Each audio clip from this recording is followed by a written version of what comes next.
What's up mga kababayan? PH Trending here. Dito sa video natin ngayon ay ating panoorin tong last part ng Day 11 impeachment trial ni VP Sara. Hindi nakaligtas itong mga pangalan na binanggit dito sa video na to mga kababayan na kung saan may pangalang Mary Grace Piatos, Tony Harina, at Patty Ting, no? Na parang kung titignan natin mga kababayan, parang pangalan ng mga junk foods o processed foods na Piatos, Harina at Patty. Anak ng teteng naman. Anong klaseng pangalan to mga kababayan? Na wika ng taong bayan katakataka ito na parang sinambula lamang dito sa mga dokumento di umano para bigyang mali siya nga itong confidential funds ni VP Sara di umano. Pero bagong lahat mga kababayan, huwag niyo po sana kalimutang mag-like at subscribe para updated ka sa mga uploads ko araw-araw. At yun na nga mga kababayan, mukhang walang napala ang mga prosecution team dito sa Day 11 ng impeachment trial ni VP Sara na parang pinagod lamang ang kanilang sarili sa paghahanap ng butas dito sa kasong to. Naku naman po, kung kaya naman hindi ko na patatagalin pa, heto na ang buong video. And for better appreciation of the Honorable Impeachment Court, we will be flashing some select few. Exhibit P-1-8-184. Showing to you, Mr. Witness, this exhibit.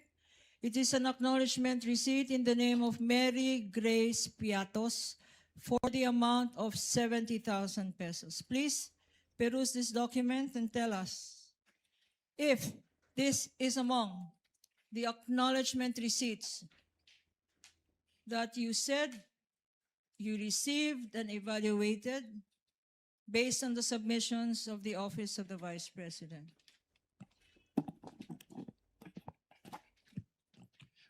This AR po is among the acknowledgement receipts submitted by the OBP to ICFAO. Before we go to this particular exhibit, in the name of Mary Grace Piatos for 70,000 pesos. Tell us, Mr. Witness, ano ba talagang ibig sabihin ng acknowledgement receipt? Well, kapag sinabing acknowledgement, actually wala siyang provision dun sa joint circular, pero ito kasi ay parang proof of na-receive noong payee yung binayad sa kanya. So, acknowledgement receipt, as the name suggests, acknowledges na na-receive. Na-receive niya yung payment from the payor po. So, ina-acknowledge ng isang Mary Grace Piatos na tumanggap siya ng magkano? Based from this acknowledgement receipt po, tumanggap po si Mary Grace Piatos ng 70,000 pesos for the payment of rewards, close and open parenthesis, medicines. Ano, bakit dalawa to? Payment of rewards tsaka medicines. Anong ibig sabihin? Ang binayad sa kanya na reward ay gamot? Hindi ko po ma-determine based on this document alone po, kaya po kami nagpapasubmit ng additional documents. And also, since it is payment of rewards po, hindi rin po enough lang na acknowledgement receipts. Kailangan din pong makomply yung provision noong joint circular as to the payment of rewards. Okay. So, itong Mary Grace Piatos acknowledgement receipt ay sinasabi mo na violation ito ng joint circular. Bakit? Dahil hindi po ito properly supported by document evidencing success po, which is required under 4.8.5 of the Joint Circular 2015-01. Okay. Incidentally, Mr. Witness, pag merong pangalang Mary Grace Piatos, kayo ba ay nag-i-investigate or kasama ba ng post-audit nyo ang mag-ascertain sino ba itong Mary Grace Piatos?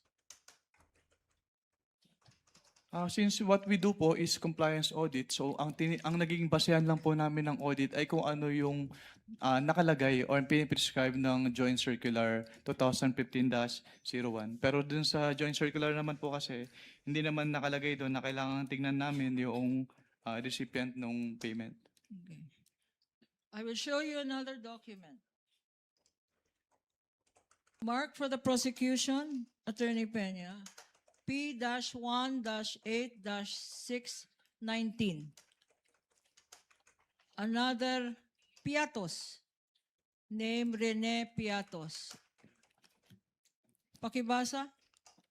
The amount is 100. Council is Renan Piatos. Renan Piatos. Renan Piatos. Ang amount 110,000 pesos. At ang date ay 12/27/2023.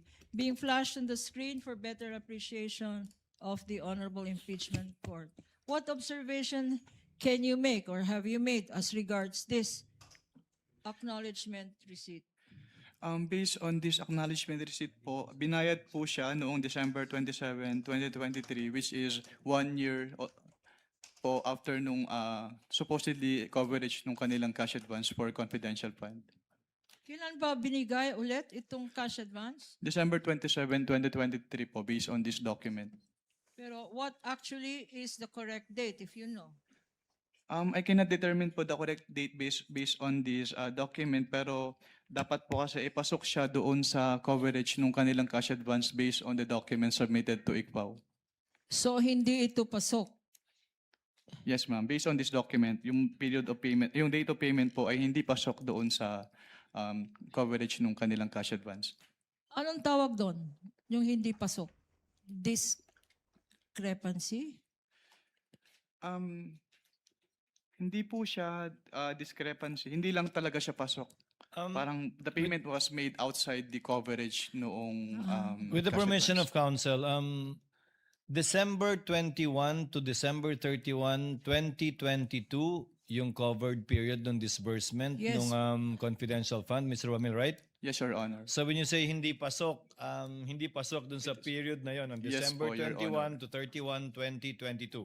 Yes po, Your Honor. Dahil 2023 nakalagay na taon, supposedly. Tama? Yes po, Your Honor. Okay. You may proceed, council.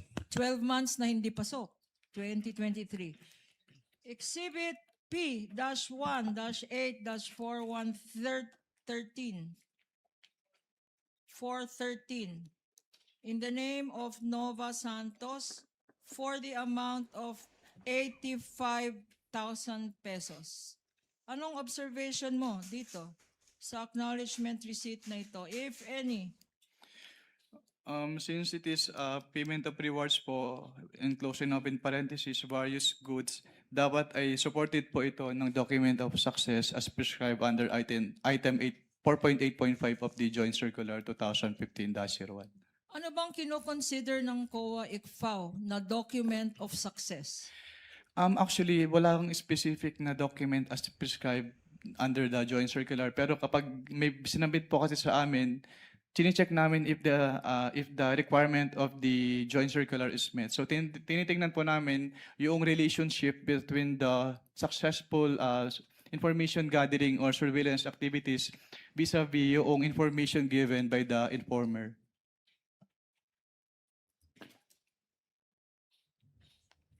I'll show you now. P-1-8-531 in the name of Miko P. Harina for 295,000 pesos. Again, ang nakalagay dito, hindi pasok. 12/31/2023. Leading, Your Honor. Objection. I will reform. Kindly reform, What council. can you say, what can you observe about the date indicated there, if any?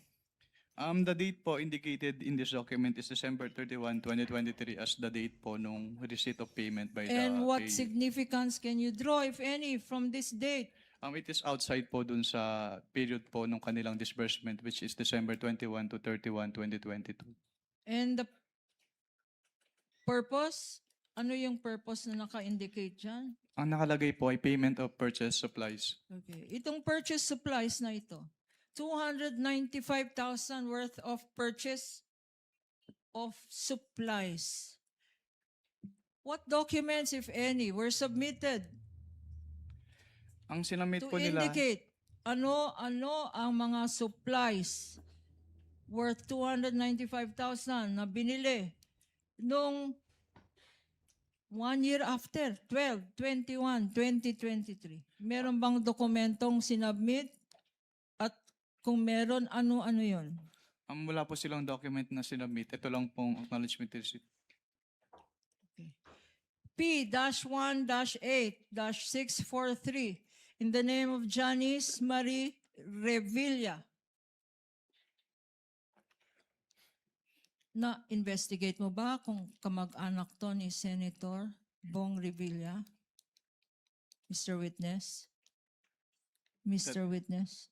That is beyond na po of our scope of audit. Okay. And the amount is 70,000 pesos.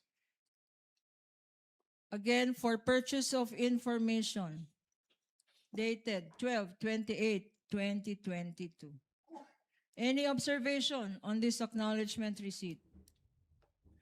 Wala naman po akong nakitang observation dito sa acknowledgement receipt na ito. Since yung purchase of information is among those allowable expenses naman po under the Joint Circular 2015-01. Patiting. P-1-8567 for 150,000 pesos. 12/23/2022. Parang hindi katiting ito. Patiting. For purchase of information. Ang observation mo? Any observation? Since ang allowed naman po ang purchase of information under 4.8 of the Joint Circular, wala naman po akong nakitang observation with respect to this acknowledgement receipt.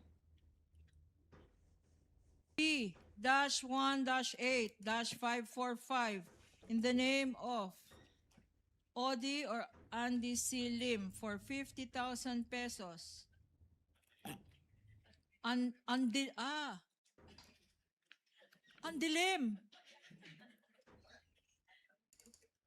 Kanya ko pala hindi mabasa. Andilim. Para kay Andilim. 50,000 pesos. Ang date, 12/21/2023.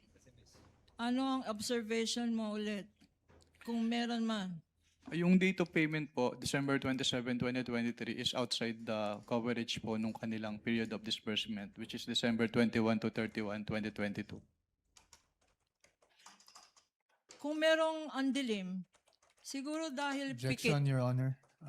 I'm sorry, but I've been giving leeway to opposing counsel, but I think she's been coloring, the contents of the documents more than what is shown in Your the Honor, I'm document just reading. It itself. says here. And No, counsel Your can Honor, It says andilim.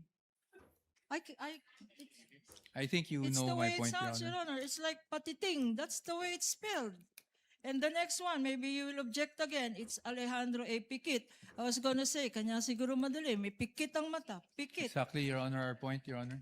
Pikit. Counsel for the panel of prosecutors, I think you know what the counsel for the respondent is talking about. Yes. Kindly proceed accordingly. Okay, Alejandro A. Pikit, P-18-544 for 90,000 pesos. And the date here, again, is 12/21/2023. Purchase of information. Any observation, Mr. Witness? Yung date of payment po na December 21, 2023 based on this document is outside po doon sa kanilang period of disbursement. Okay. P-1-8-556 being shown to you and flashed on the screen is for Fiona Byong for 80,000 pesos, 12/22/2022, also for payment of information. Any comment, Mr. Witness? Wala naman po akong particular observation on this AR kasi yung purchase of information is allowed naman po under 4.8 of the Joint Circular. And the last two, also for payment of information, P-1-8-654 for Cisfronio Balsac for 70,000 pesos. And P-1-8-615 for Gabriel S. Bisaya for 70,000 pesos. 12/27/2022. Any observations, Mr. Witness? Yung date of payment po ng December 27, 2023, which is outside the coverage po nung kanilang period of disbursement. Now, having shown you selected few of these 845 acknowledgement receipts, can you confirm now that the ones shown to you and those that are part of your summary stated in your tabulation are the documents submitted to you by the Office of the Vice President by way of liquidation of monies allegedly paid to alleged payees and for alleged purposes? Yes po, ma'am. I will go now to the Office of the Vice President. What happened next, if any? From what period po yung tinatanong niyo, ma'am? From the date of After you received the response of the Office of the Vice President, what action did you take, if any? I evaluated po the response, the explanation contained in the response as well as the documents po attached in the response, and nag-issue po kami ng notice of suspension dahil hindi pa rin po compliant yung kanilang submission sa ICFAO. Again, can you remind us what a notice of suspension is? Based on the Joint Circular 2015-01, notice of suspension is a written notification to the head of the agency and the agency accountant, informing them of the temporary disallowance in audit of the disbursement because it appears that the disbursement is illegal, irregular, or improper, and that they are required to submit an explanation or justification or the documents being sought in the notice of suspension or both po. If a notice of suspension is shown to you, P-1-13-A, which is a common exhibit with the defense, would you be able to identify the same? Yes, ma'am. And for better appreciation of the Honorable Impeachment Court, we will Assisting be counsel of flashing the both same parties on may the approach. screen.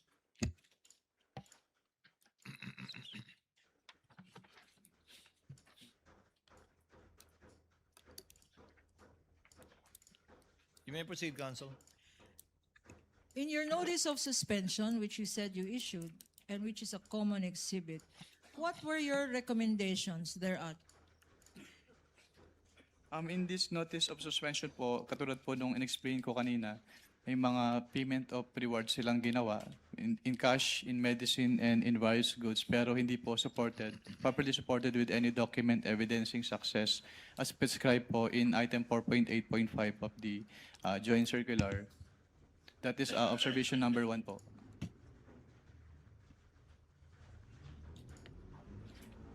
We are flashing on the screen, and for easy reference, this has been boxed, Your Honor. What else?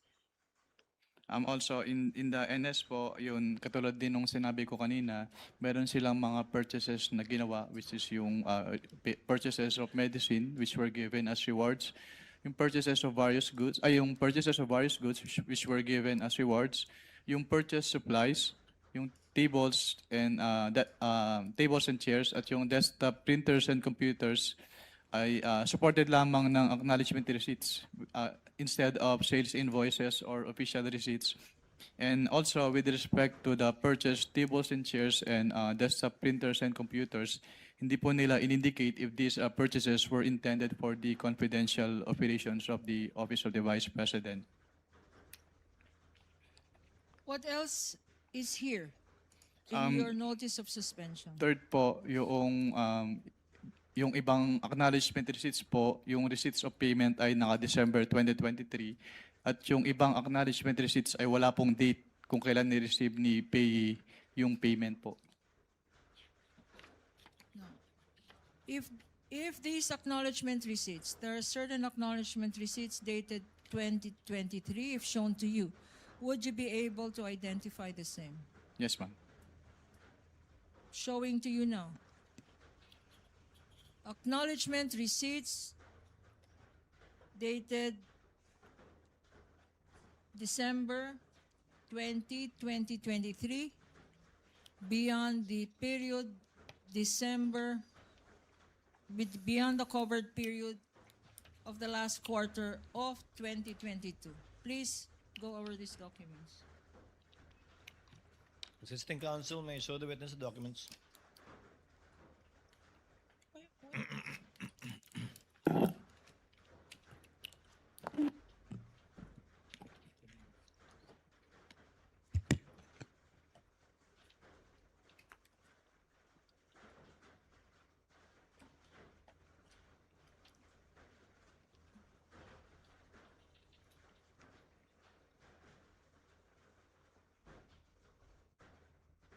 Your Honor, please, this notice of suspension, as I mentioned earlier, is a common exhibit, Your Honor, and I will call the witness to please take a look at Annex A of this notice of suspension, which appears to be a tabulation of these undated and dated 2023 acknowledgement receipts. Are you looking at it? Annex A?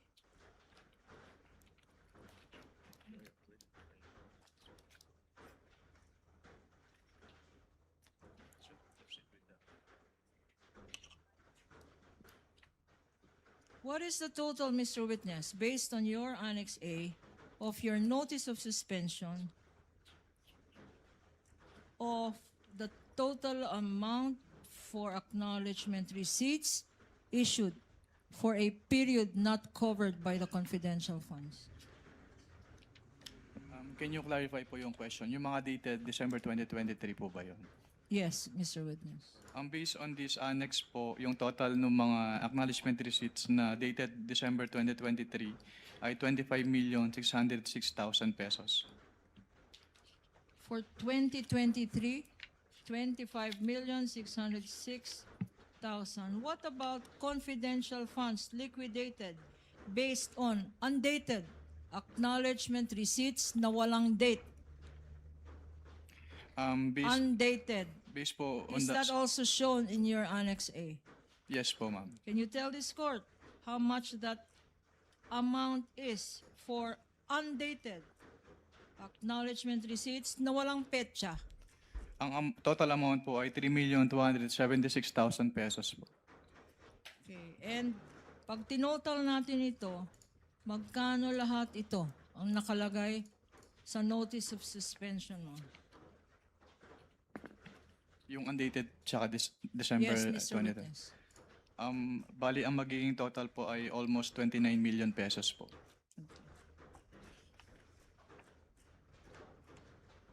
Sa notice of suspension, what other findings are stated thereon? Sa notice of suspension po, may findings din po about some expenses po na piniresent doon sa kanilang acknowledgement receipts na hindi presented doon sa kanilang accomplishment report. What else, Mr. Witness?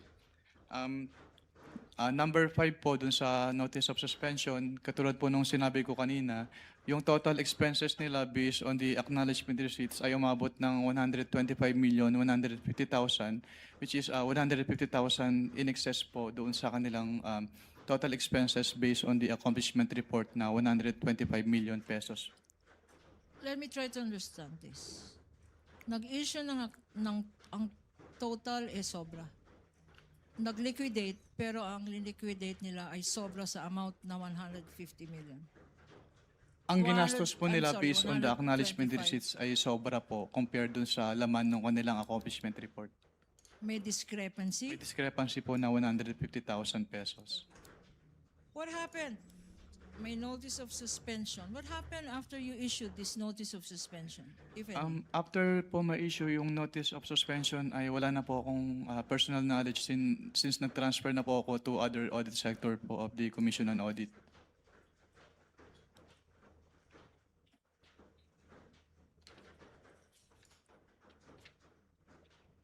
Thank you, Mr. Witness. We have just finished the liquidation of the last quarter of 2022.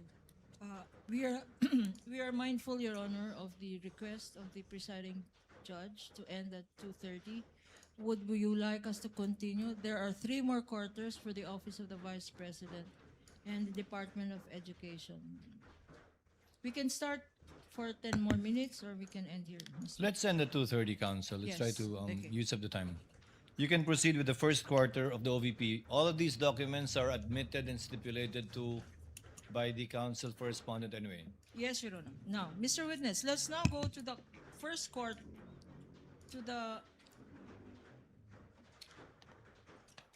let us now go to the first quarter.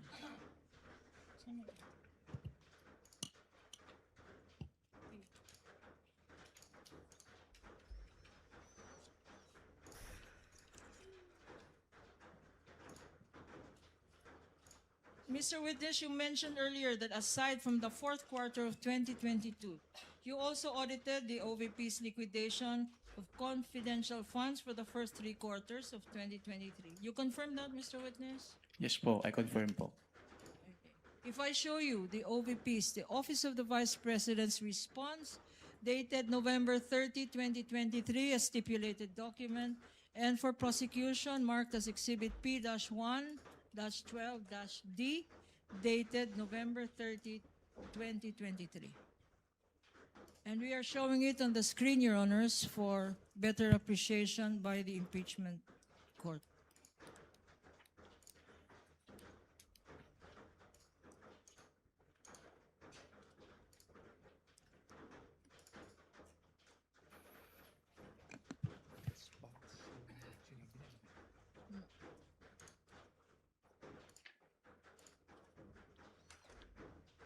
What, Mr. Witness, if any, were the liquidation documents submitted by the Office of the Vice President as regards the confidential funds received for first quarter and the second quarter of 2023? Council, just to point it out, I believe that the November 30 response pertains to the last quarter of 2022, not the first quarter of 2023.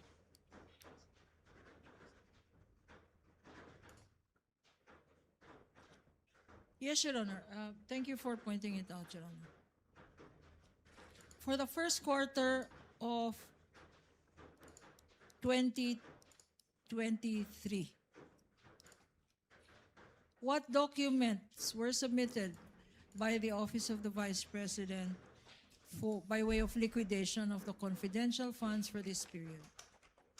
The documents po submitted by the Office of the Vice President for the first and second quarter of 2023 include yung kanilang liquidation report, yung disbursement voucher, yung cheque, yung obligation request, their physical and financial plan for calendar year 2023, yung kanilang quarterly accomplishment reports, and yung proof of submission po noon dun sa Office of the President, the Senate President, and the Speaker of the House, yung certification po nung accountable officer on the utilization of the confidential fund, yung designation po nung kanilang special disbursing officer, yung specimen signatures nung signatories nung documents, at yung fidelity bond po nung kanilang accountable officers.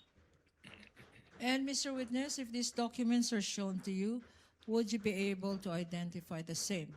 Again, Your Honor, the documents mentioned by the witness are stipulated documents Councilman Approach.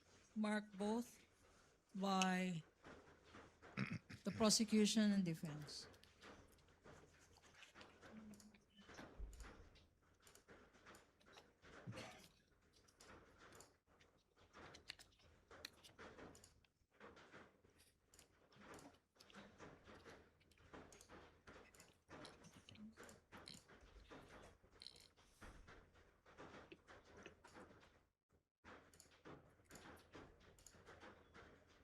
Showing to you, Mr. Witness, liquidation documents for the period covering February 6 to March 29, 2023.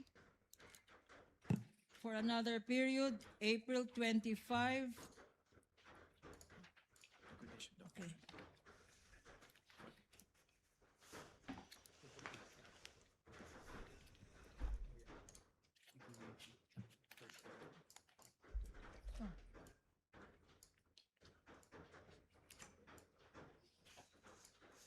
Among the documents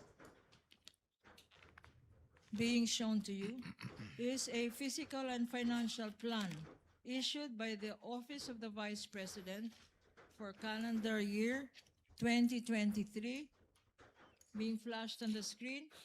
Specifically, a physical and financial plan dated January 20, 2023, marked as Exhibit P-1-14-A-1, Common Exhibit with the respondent, defense.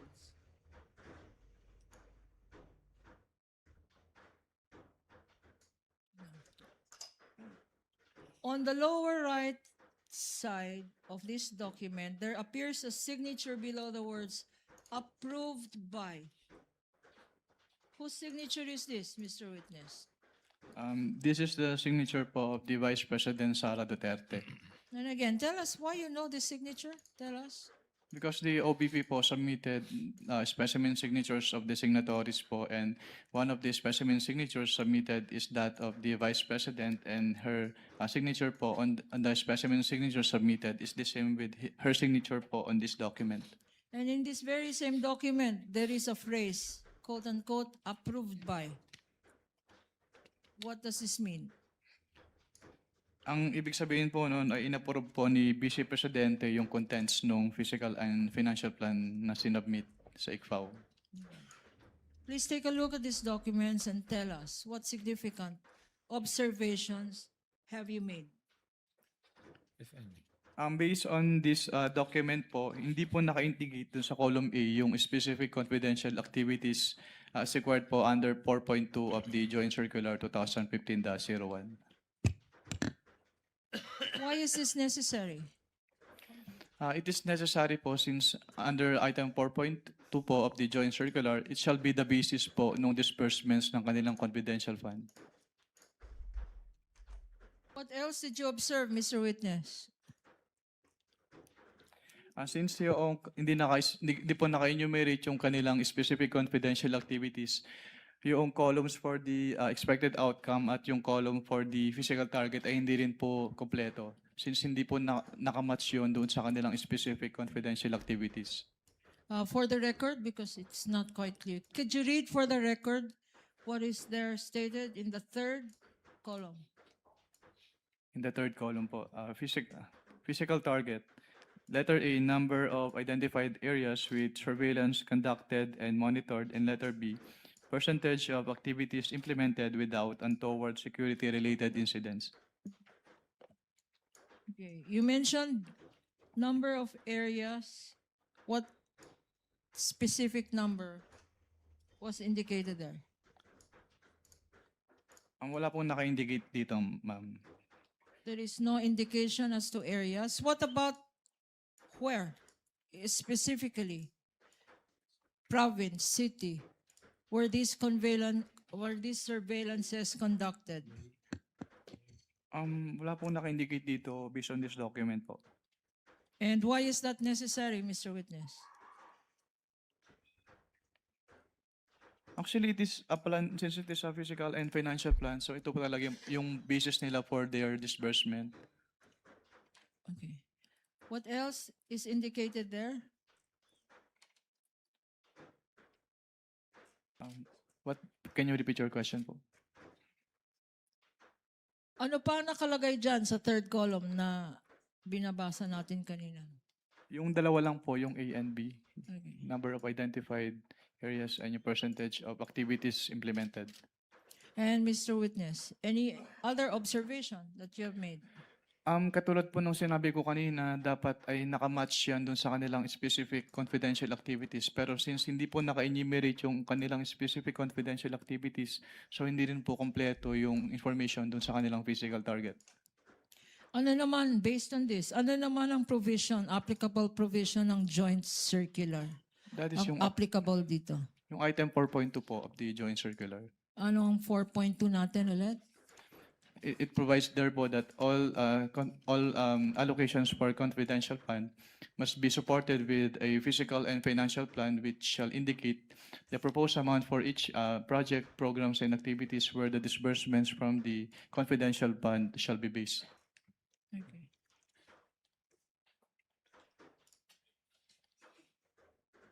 We now go to the last set of documents, which are also stipulated documents.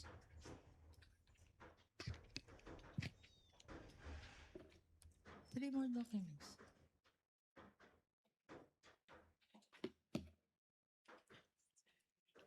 I am showing to you three checks, specifically land bank checks.